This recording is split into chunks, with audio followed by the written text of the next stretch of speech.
Françaises, Français, mes chers compatriotes, je veux ce soir vous parler des jours qui viennent, de notre organisation face à l'épidémie, tirer les premières leçons de cette crise et dessiner en quelques lignes notre nouveau chemin. À partir de demain, nous allons pouvoir tourner la page du premier acte, en quelque sorte, de la crise que nous venons de traverser. Dès demain, tout le territoire, à l'exception de Mayotte et de la Guyane où le virus circule encore activement, tout le territoire donc passera dans ce qu'il est désormais convenu d'appeler la zone verte, ce qui permettra notamment une reprise plus forte du travail et la réouverture des cafés et restaurants en Île-de-France. Dès demain, il sera à nouveau possible de se déplacer entre les pays européens. Et à partir du 1er juillet, nous pourrons nous rendre dans les États hors d'Europe où l'épidémie sera maîtrisée. Dès demain, en Hexagone comme en Outre-mer, les crèches, les écoles, les collèges se prépareront à accueillir, à partir du 22 juin, tous les élèves, de manière obligatoire et selon les règles de présence normales. Il faudra continuer d'éviter au maximum les rassemblements, car nous savons qu'ils sont les principales occasions de propagation du virus. Ils resteront donc très encadrés. Le second tour des élections municipales pourra se dérouler dans les communes concernées le 28 juin. Enfin, pour nos aînés en maison de retraite ou en établissement, les visites devront désormais être autorisées. Nous allons donc pouvoir retrouver le plaisir d'être ensemble, de reprendre pleinement le travail, mais aussi de nous divertir, de nous cultiver. Nous allons retrouver pour partie notre art de vivre, notre goût de la liberté. En somme, nous allons retrouver pleinement la France. Cela ne signifie pas que le virus a disparu et que nous pouvons baisser totalement la garde. Il nous faudra pour longtemps encore vivre avec lui, respecter les règles de distance physique. L'été 2020 ne sera pas un été comme les autres et il nous faudra veiller à l'évolution de l'épidémie pour nous préparer au cas où elle reviendrait avec plus de force. La lutte contre l'épidémie n'est donc pas terminée, mais je suis heureux, avec vous, de cette première victoire contre le virus. Et je veux, ce soir, en ce moment, penser avec émotion à nos morts, à leurs familles, dont le deuil a été rendu plus cruel encore en raison des contraintes de cette période. Clore aujourd'hui le moment entamé avec le début du confinement n'avait rien d'une évidence. Si nous pouvons rouvrir le pays, c'est parce qu'à chaque étape de l'épidémie, chacun a pris sa part. Le Premier ministre et le gouvernement ont travaillé d'arrache-pied. Le Parlement s'est réuni, l'État a tenu, les élus de terrain se sont engagés. Le 16 mars, nous avons fait le choix humaniste de placer la santé au-dessus de l'économie en vous demandant de rester chez vous. Vous avez alors fait preuve d'un sens des responsabilités admirable. Et grâce à l'engagement exceptionnel de nos soignants et de toutes les équipes, l'ensemble des malades qui en avaient besoin ont pu être pris en charge, à l'hôpital ou dans la médecine de ville. Grâce à tous ceux qui, parmi vous, ont continué à travailler, malgré l'angoisse bien souvent, pour assurer les services essentiels à la nation, nous avons pu nous nourrir et continuer de vivre. Lorsque le 13 avril dernier, je vous ai annoncé une sortie du confinement à partir du 11 mai, je sais que beaucoup alors le déconseillaient. Il n'y avait pas de consensus. Les avis étaient très différents, y compris parmi les scientifiques. Mais nous avons collectivement, méthodiquement, préparé ce qu'on a appelé le déconfinement. Là encore, tout le monde a travaillé d'arrache-pied. Nous avons surmonté les craintes, les angoisses, et vous êtes ressortis à nouveau, avez progressivement repris le travail. Nous avons bien fait. Nos usines, nos commerces, nos entreprises ont pu redémarrer. La nouvelle étape qui s'ouvre à partir de demain va permettre d'accélérer la reprise. Il le faut. Et là aussi, je compte sur vous. Car nous devons faire pleinement repartir notre économie en continuant de protéger les plus fragiles. Nous n'avons pas à rougir, mes chers compatriotes, de notre bilan. Des dizaines de milliers de vies ont été sauvées par nos choix, par nos actions. Nous avons su doubler en quelques jours nos capacités de réanimation, organiser des transferts de centaines de patients entre régions et avec les pays voisins, approvisionner nos commerces, réorienter notre production industrielle, inventer des nouvelles solidarités. La période a montré que nous avions du ressort, de la ressource, que face à un virus qui nous a frappés plus tôt et plus fort que beaucoup d'autres, nous étions capables d'être inventifs, réactifs, solides. Nous pouvons être fiers de ce qui a été fait et de notre pays. Bien sûr, cette épreuve a aussi révélé des failles, des fragilités. Notre dépendance à d'autres continents pour nous procurer certains produits, nos lourdeurs d'organisation, nos inégalités sociales et territoriales. Je veux que nous tirions toutes les leçons de ce que nous avons vécu. Et avec vous, comprendre ce que nous avons mieux réussi ou moins bien réussi que nos voisins. Nos forces, nous les conforterons. Nos faiblesses, nous les corrigerons vite et fort. Le moment que nous traversons, et qui vient après de nombreuses crises depuis 15 ans, nous impose d'ouvrir une nouvelle étape afin de retrouver pleinement la maîtrise de nos vies, de notre destin en France et en Europe. Ce sera la priorité des 2 années à venir que je veux utiles pour la nation. C'est aussi le cap de la décennie que nous avons devant nous. Retrouver notre indépendance pour vivre heureux et vivre mieux. Avec l'épidémie, l'économie mondiale s'est quasi arrêtée. Notre première priorité est donc d'abord de reconstruire une économie forte, écologique, souveraine et solidaire. Depuis le premier jour de la crise, notre mobilisation est totale, quoi qu'il en coûte. Tel était l'engagement que j'avais pris devant vous dès le mois de mars. Chômage partiel, prêt aux entreprises, accompagnement des commerçants, des indépendants, soutien des plus précaires. Tout a été mis en œuvre par le gouvernement pour sauvegarder nos emplois et pour aider chacun. Nous avons décidé des plans massifs pour des secteurs les plus durement touchés. L'industrie automobile, l'aéronautique, le tourisme, la culture, la restauration, l'hôtellerie. Et nous poursuivrons. Au total, nous avons mobilisé près de 500 milliards d'euros pour notre économie, pour les travailleurs, pour les entrepreneurs, mais aussi pour les plus précaires. C'est inédit. Et je veux ce soir que vous le mesuriez aussi pleinement. Dans combien de pays tout cela a-t-il été fait? C'est une chance. Et cela montre la force de notre État, de notre modèle social et de notre économie. Ces dépenses se justifiaient et se justifient en raison des circonstances exceptionnelles que nous venons de vivre.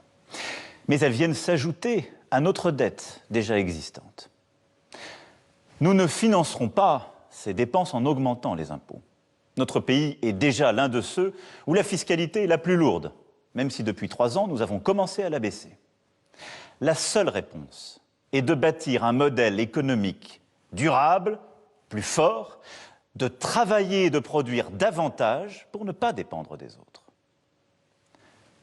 Et cela, nous devons le faire, alors même que notre pays va connaître des faillites et des plans sociaux multiples, en raison de l'arrêt de l'économie mondiale.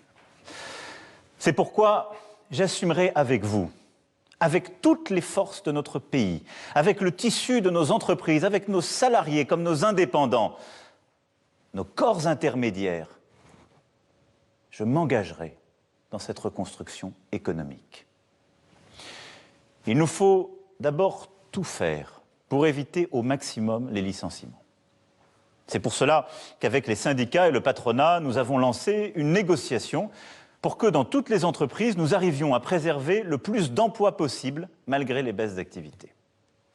Il nous faut créer de nouveaux emplois en investissant dans notre indépendance technologique, numérique, industrielle et agricole. Par la recherche, la consolidation des filières, l'attractivité et les relocalisations lorsque cela se justifie, un vrai pacte productif. Il nous faut aussi créer les emplois de demain par la reconstruction écologique qui réconcilie production et climat, avec un plan de modernisation du pays autour de la rénovation thermique de nos bâtiments, des transports moins polluants, du soutien aux industries vertes. Cela passera aussi par l'accélération de notre stratégie maritime, nous qui sommes la deuxième puissance océanique mondiale. La Convention citoyenne rendra dans quelques jours son travail qui contribuera à ce projet. Cette reconstruction doit aussi être sociale et solidaire. Une relance par la santé, comme nous avons commencé à le faire avec la négociation du Ségur, qui non seulement revalorisera les personnels soignants, mais permettra de transformer l'hôpital comme la médecine de ville par des investissements nouveaux et une organisation plus efficace et préventive. Une relance solidaire qui permettra de mieux protéger nos aînés, mieux protéger aussi les plus pauvres d'entre nous. Une relance sociale et solidaire enfin, par un investissement massif pour l'instruction, la formation et les emplois de notre jeunesse.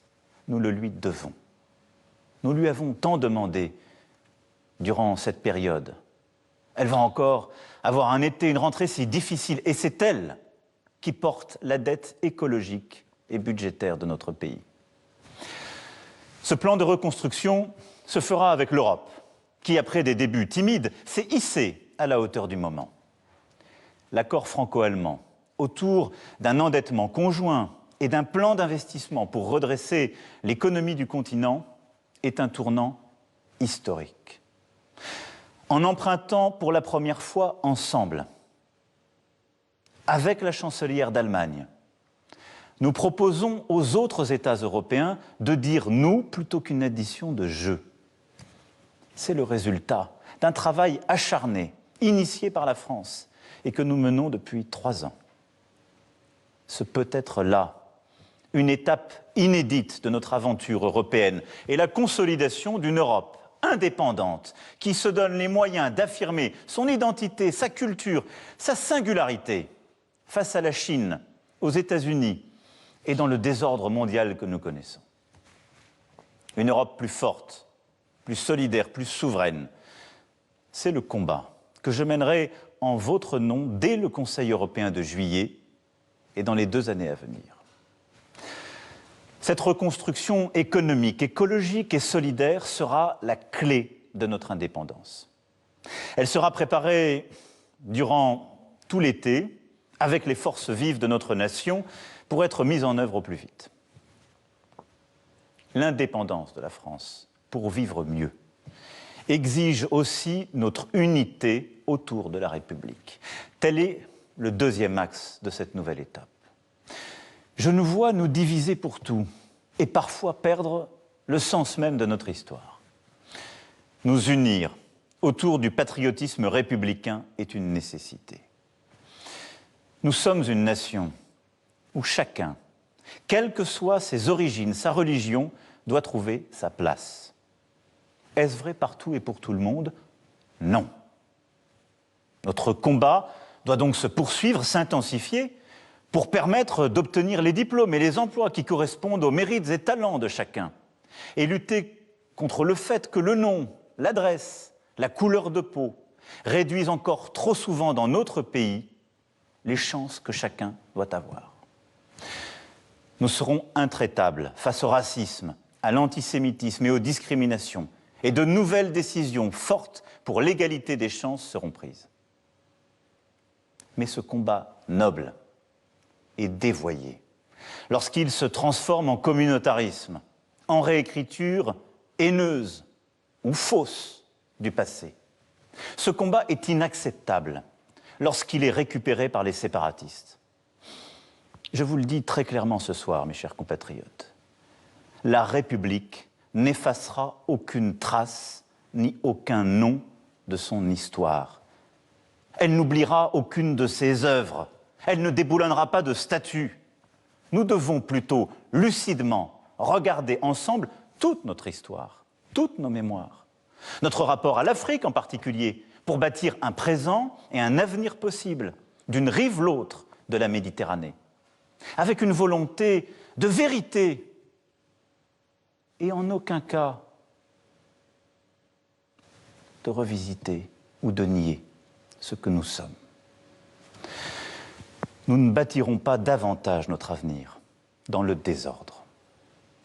Sans ordre républicain, il n'y a ni sécurité ni liberté. Cet ordre, ce sont les policiers et les gendarmes sur notre sol qui l'assurent. Ils sont exposés à des risques quotidiens en notre nom. C'est pourquoi ils méritent le soutien de la puissance publique et la reconnaissance de la nation. Enfin, il me reviendra avec vous de bâtir de nouveaux équilibres dans les pouvoirs et les responsabilités. C'est le troisième axe que je vois à cette nouvelle étape. J'en ai la conviction profonde, l'organisation de l'État et de notre action doit profondément changer. Tout ne peut pas être décidé si souvent à Paris. Face à l'épidémie, les citoyens, les entreprises, les syndicats, les associations, les collectivités locales, les agents de l'État dans les territoires ont su faire preuve d'ingéniosité, d'efficacité, de solidarité. Faisons-leur davantage confiance. Libérons la créativité et l'énergie du terrain. C'est pourquoi je veux ouvrir pour notre pays une page nouvelle donnant des libertés et des responsabilités inédites à ceux qui agissent au plus près de nos vies. Liberté et responsabilité pour nos hôpitaux, nos universités, nos entrepreneurs, nos maires et beaucoup d'autres acteurs essentiels. Mes chers compatriotes, ce projet d'indépendance, de reconstruction n'est possible que parce que depuis 3 ans, nous avons mené un travail sans relâche pour l'éducation, l'économie, la lutte contre les inégalités dans notre pays. Parce qu'aussi, nous nous sommes battus pour notre projet européen et notre place dans l'ordre international. Je ne crois pas que surmonter les défis qui sont devant nous consiste à revenir en arrière. Non. Mais les temps imposent de dessiner un nouveau chemin. C'est ainsi que chacun d'entre nous doit se réinventer, comme je l'ai dit, que nous devons collectivement faire différemment. Et vous l'avez compris dans ce que j'ai commencé ce soir à esquisser, je me l'applique d'abord et avant tout à moi-même. C'est dans cet esprit de concorde que j'ai demandé au président des 2 chambres parlementaires et du Conseil économique, social et environnemental de proposer quelques priorités susceptibles de rassembler le plus grand nombre. C'est aussi dans cet esprit que j'ai engagé des consultations larges que je poursuivrai durant les prochains jours. Je m'adresserai à vous en juillet pour préciser ce nouveau chemin, lancer les premières actions. Et cela ne s'arrêtera pas. Mes chers compatriotes, nous avons devant nous des défis historiques. Pour les relever, n'oublions jamais nos forces, notre histoire, notre jeunesse, notre sens du travail et de l'engagement, notre volonté de justice, notre capacité de créer pour dire et changer le monde, notre bienveillance. Agissons ensemble, avec toutes ces forces chevillées au corps. Ayons ensemble cette volonté de conquérir, cette énergie du jour qui vient. Vive la République, vive la France.